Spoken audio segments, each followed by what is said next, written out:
Why is it a good idea to buy a home now versus renting a home? So many people are waiting to buy a home for all sorts of reasons. The interest rate's going to come down, for one, which it may, but then the home values are going to go way up. Today, we're going to talk about the value of home ownership. Let's get to it.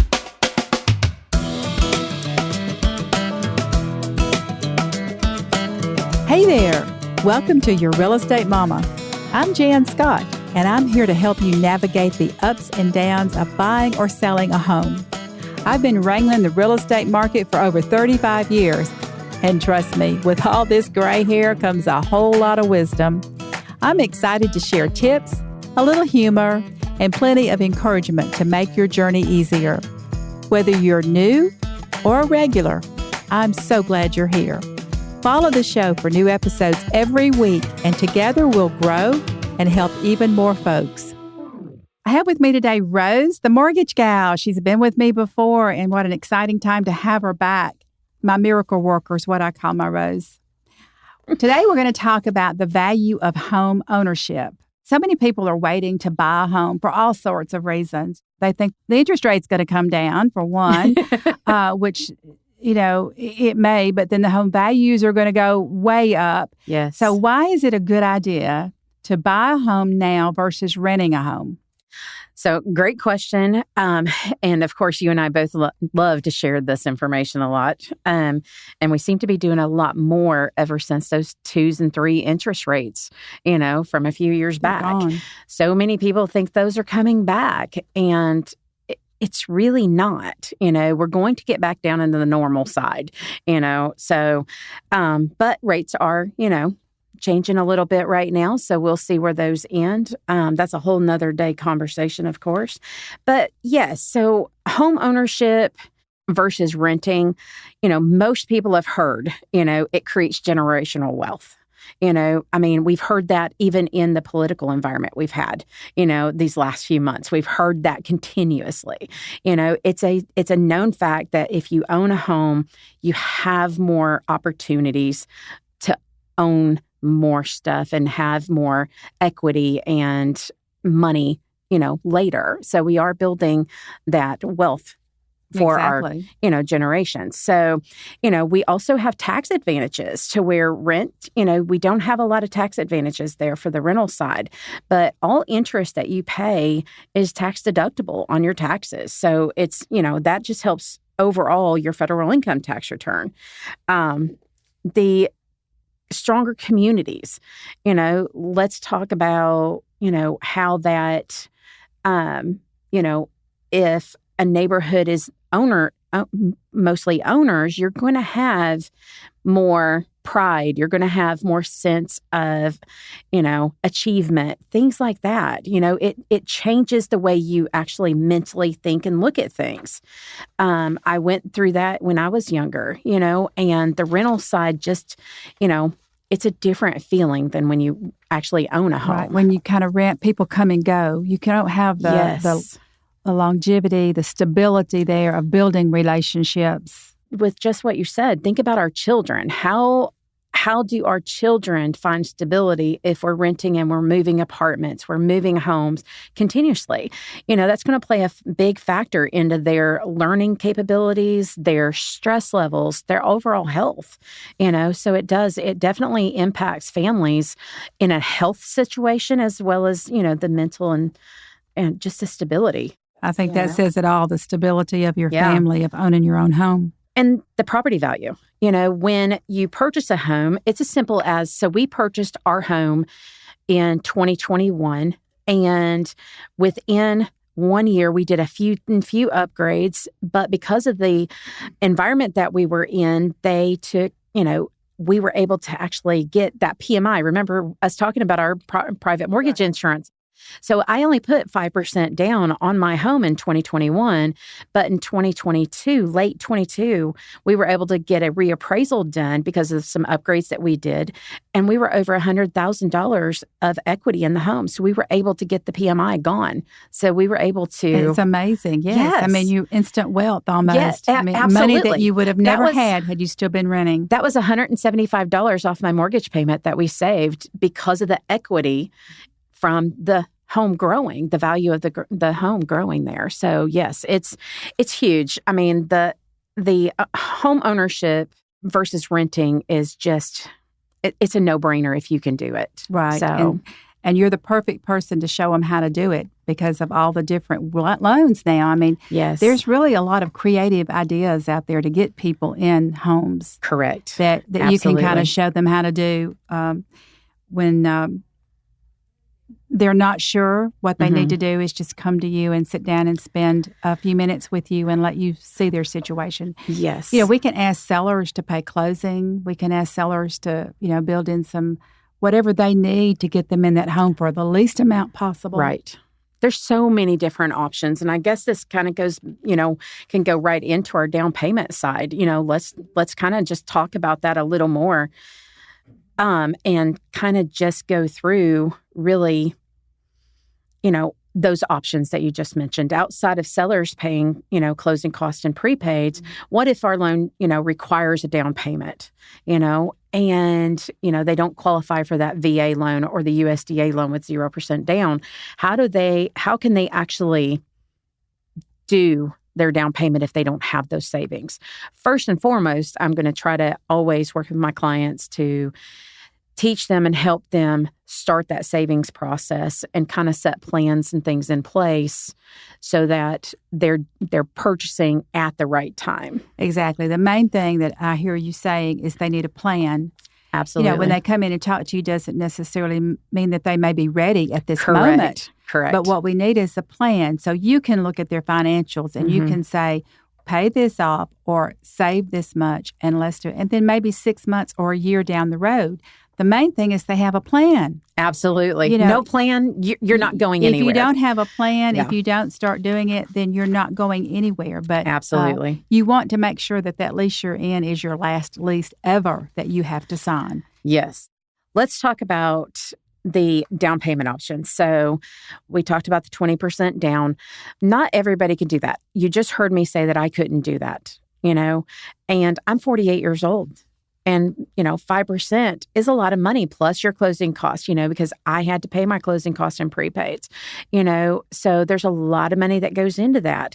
And I was able to do all of that and purchase a bigger home, more expensive home that last time because of the equity that I had built in the prior home, but I still had only 5% to put down. The home that you're buying may not be your ultimate dream home, Absolutely. But it's a stepping stone to where you want to be. Yes. So start somewhere, even if it's not quite the neighborhood you want, not quite the size home you want. You can kind of start there. I did that with my son when I helped him buy his first home in Nashville. We didn't start with a big mansion, no, but we started with something that served him very well at the time and increased in value, moved him to a house. Then we moved him up, and then we moved him way up. So, yes. You've got to start somewhere. So don't look at, it doesn't have all the things that I want. Think of it as a business decision where you're starting. Get what you can afford. That's actually a huge piece of what people don't understand. I have a first-time home buyer right now that came to me, about 3 or 4 weeks ago, and he wanted to buy a $350,000 home. And I was like, do you understand what $350,000 a purchase is actually going to cost you a month? And he had no idea, And so it's being very realistic and listening to people. His mama had tried to tell him. He didn't want to listen. And now we're actually under contract. It's a much more affordable option for him than what he started with. And it's just educating and really diving into what your goals are and making sure that, you're not overspending, especially on your first home, because you don't know the budget. You don't know all those things because a lot more things go into it than just a mortgage payment. You've got your utilities. A lot of rentals have water, electricity, and all those things that are paid for you. We have a lot of other things that we have to pay for. So it's really understanding that budget. But on down payments, we can, look at things like if you don't have 3% down, you don't have, for a conventional or a 5% down for a conventional or an FHA at 3.5% down. let's talk. You just said that you helped your son, back when he got his first home in Nashville. We can do gift funds from family members. So let's say, you need $7,000 for that down payment. Let's start with mom and dad and say, hey, are you guys able to help me and gift me the money for my down payment? Your realtor can then help kind of negotiate your contract and have the seller pay the closing costs and everything there. And then you could come personally yourself to the table with next to no money, even on a loan that actually requires down payment. It's just being creative and also accessing the people that's in your life, but unfortunately, a lot of us don't have that. So then what? We've got to do an FHA loan because that's what I qualify for. Now, what's my plan? We either start saving money and doing planning for 6 months to a year down the road, like you said, or we could look at other options like down payment assistance programs. There are things out there. There's some grants.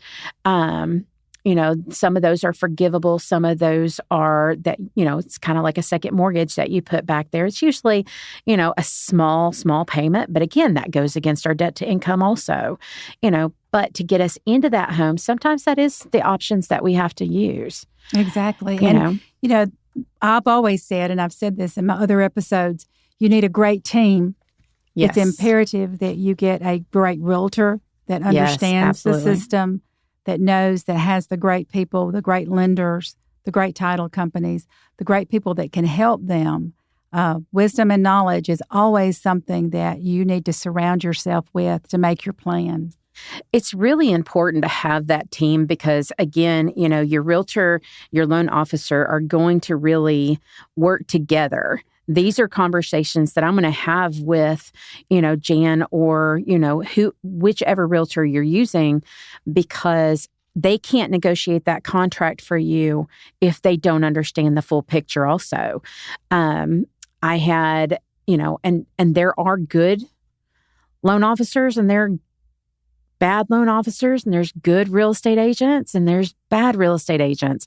I had one that I specifically had it in the pre-approval letter that they needed closing costs, paid from the seller. He did not negotiate that into the contract, and he had no time to talk to me to go over the client file. We don't go into details on those files with anyone other than our buyers. But some things like that need to be known by the real estate agent, because how can they negotiate and do their job if they don't know? You're exactly right. When it comes to a good realtor, a good lender, there are good ones and there are bad ones. We moved into the area 3 years ago. I had to go through 4 doctors before I found one yes. that I really, really enjoy and felt like that I could trust. Realtors and lenders are no different. No different. And so if you're a buyer out there and you are looking for that right lender and that right realtor, don't be afraid to step up and ask questions. On my very first podcast, I have the 5 questions that you need to ask a real estate agent before you commit. And that great real estate agent, if they're really good, will have an excellent lender, just like you, Rose, that I can trust. I can trust you if I send somebody to you and you look at it and you say, look, we need a plan here. It may not be right now, but maybe next year. But let's do a 12-month plan. Those are the kind of people you need in your life to be able to help you make sure that you never have to sign another lease, because you need to be paying yourself more than you need to be paying your landlord. And the only way to do that is to make sure that you get into your very own home. Thank you, Rose, for being with me today. What an amazing information that we had. Yes, thank you for having me. I really hope you enjoyed this interview with Rose today. If you have any questions, send them to jan@yourrealestatemama.com. And as always, I like to leave you with some mama wisdom and inspiration. You may be discouraged because of higher interest rates, all the guidelines you have to go through to apply for a mortgage. But can I remind you today of what the Bible says? In Mark 10:27, Jesus looked at them and said, "With man this is impossible, but not with God. All things are possible with God." Well, that's a wrap. Follow the show for new episodes every week. Don't forget to leave a review, rating, or comment on your favorite podcast platform. Feel free to send me an email to jan@yourrealestatemama.com.